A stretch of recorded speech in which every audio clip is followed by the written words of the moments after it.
Hi friends, welcome to Hareeswari's kitchen. Hareeswari's கிச்சனில் இன்றைக்கி நம்ம பார்க்க போகிற ரெசிபி ஒரு ஹெல்த்தியான ரெசிபி. குழந்தைங்களுக்கு ரொம்பவே பிடிக்கும். இந்த வெண்டைக்காய் வச்சு நம்ம செய்கிற ரெசிபி குழந்தைங்க, வெண்டைக்காய் சாப்பிடாதவங்க குழந்தைங்க கூட அழகாக சாப்பிட்றோம். வெண்டைக்காய் பகோடா எப்படி செய்கிறதுன்னு தான் பார்க்க போகிறோம். வாங்க ஸ்டெப் பை ஸ்டெப்பாக பார்க்கலாம்.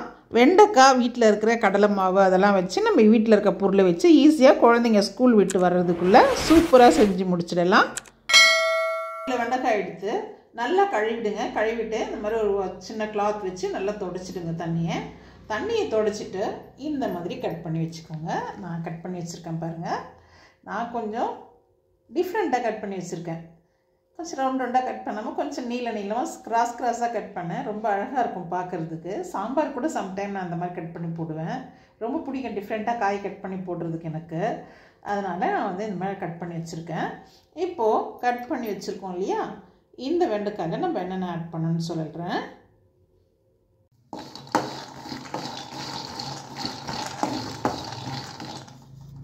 பாருங்கள், நான் ஒரு பவுல் எடுத்து வச்சுருக்கேன்.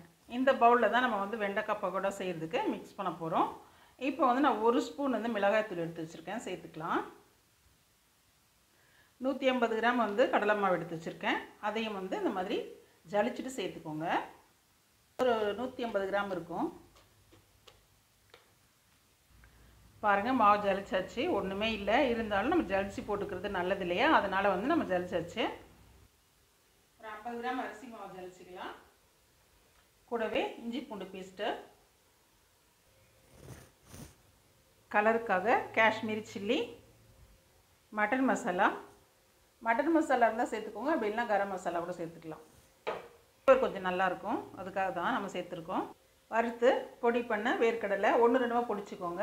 வேர்க்கடலை சேர்த்துக்கலாம். கூடவே தேவையான அளவு சால்ட்டு ஆட் பண்ணிக்கோங்க.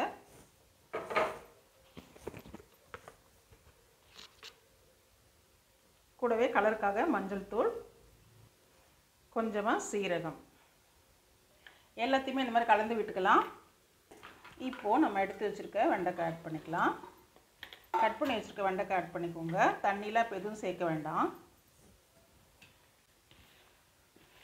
ஏன்னா வெண்டைக்காயிலே தண்ணி இருக்கும், அதனால் வந்து நம்ம தண்ணி சேர்க்காதீங்க. தண்ணி பார்த்துட்டு தான் சேர்க்கணும்.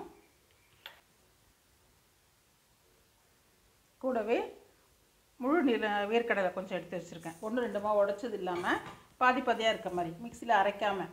அதாவது முழுசாக இருந்தால் நல்லாயிருக்கும். பக்கோடாவில் நம்ம கடிக்கும்போது டேஸ்ட் நல்லாயிருக்கும். அதுக்காக 1-2 உடைக்காமல் முழுசு ஒரு பாதியாகவே அந்த மாதிரி போட்டிருக்கேன். இப்போது லைட்டாக கொஞ்சம் தண்ணி தெளிச்சிக்கலாம். கூட ஒரு ஸ்பூன் ஆயில் சேர்த்துக்கோங்க.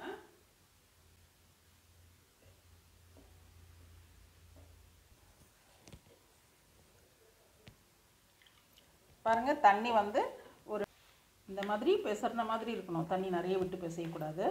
இந்த மாதிரி பெசர்ன மாதிரி வெண்டைக்காயில் வந்து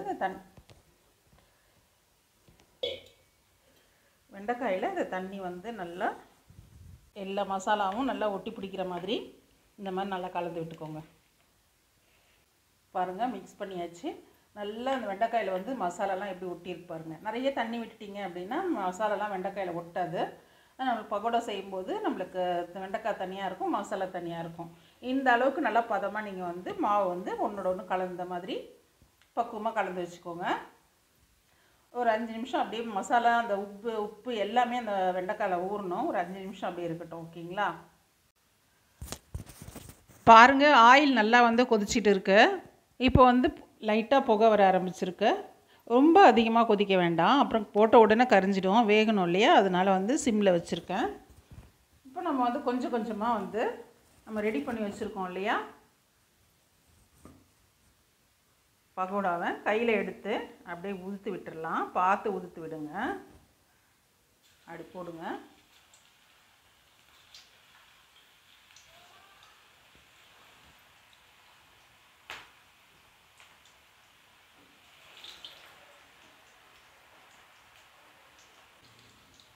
லாஸ்ட்டில் கூட வறுத்து போட்டுக்கலாம், ஒன்றும் பிரச்சனை இல்லை.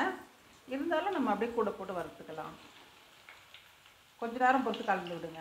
உடனே கலந்து விட்டிங்கன்னா மசாலாலாம் ஒட்டி இருக்கு இல்லையா, அதெல்லாம் கீழே கரைஞ்சி தனித்தனியாக போயிடுச்சுன்னா பகோடா வந்து நமக்கு நல்லா வராது. அதனால் கொஞ்சம் நேரம் விட்டு அது கலந்து விடுங்க. பாருங்கள், மசாலாலாம் அப்போ தான் ஒட்டி பிடிச்சிருக்கும் அந்த வெண்டைக்காயில். அதே மாதிரி மிதமான தீயில் வச்சு வேக வைங்க. அப்போ தான் வந்து வெண்டைக்காய் நல்லா வெந்து வரும், வெந்து நல்லா கிறிஸ்பியாக மாறணும்.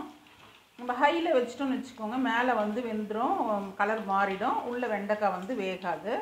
அதனால் நீங்கள் என்ன பண்ணுங்கள், மிதமான தீயில் வச்சிங்கன்னா தான் உங்களுக்கு வந்து வெண்டைக்காவும் வெந்து கிறிஸ்பியாகும். அதே சமயத்தில் மேலே இருக்க மசாலாவும் உங்களுக்கு கலர் மாறி நல்லா சூப்பராக கிடைக்கும் பகோடா. ஓகேங்களா?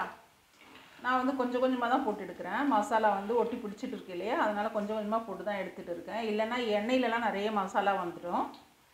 அதே மாதிரி வந்து அந்த கையிலையும் ஒட்டக்கூடாது, அதே சமயத்தில் மசாலாவும் வெண்டைக்காயில் இந்த மாதிரி ஒட்டி இருக்கணும். கொஞ்சம் கருவேப்பிலையில் ஆட் பண்ணிக்கோங்க. போடும்போது சட சடன்னு வெடிக்க தான் செய்யும், ஒன்றும் பயம் இல்லை.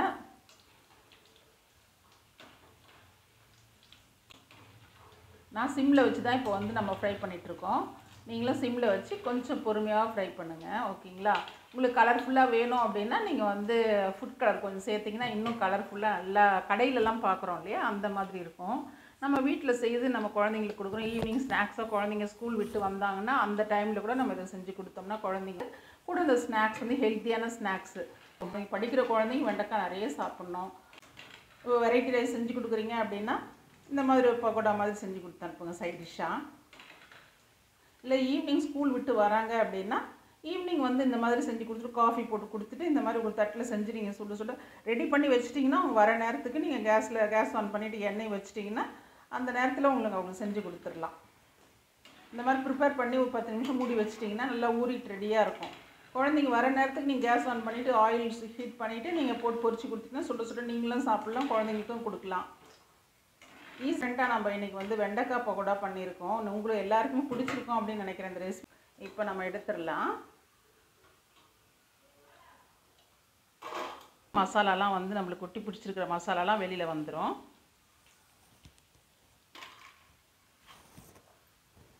பாருங்கள் எவ்வளோ சூப்பரான கிறிஸ்பியான பக்கோடா ரெடி ஆகிடுச்சு, வெண்டைக்காய் பக்கோடா. நம்ம மிதமான தீயில் வச்சு நான் ஃப்ரை பண்ணிகிட்டு இருக்கேன். இதே மாதிரி மிதமான தீயில் வச்சு நீங்களும் ஃப்ரை பண்ணுங்கள். எண்ணெய் கொஞ்சம் கூட குடிக்காத நல்லா கிறிஸ்பியான ஹெல்த்தியான வெண்டைக்காய் பக்கோடா ரெடி ஆகிடுச்சு. நீங்களும் உங்கள் வீட்டில் ட்ரை பண்ணி பாருங்கள். ட்ரை பண்ணி பார்த்துட்டு கீழே கமெண்ட்டில் சொல்லுங்கள். இந்த வீடியோ பிடிச்சிருந்தா லைக் பண்ணிவிட்டு அப்படியே மறக்காமல் சப்ஸ்கிரைப் பண்ணிவிடுங்க. மறுபடியும் அடுத்த ஒரு வீடியோவில் பார்க்கலாம். நன்றி, வணக்கம்.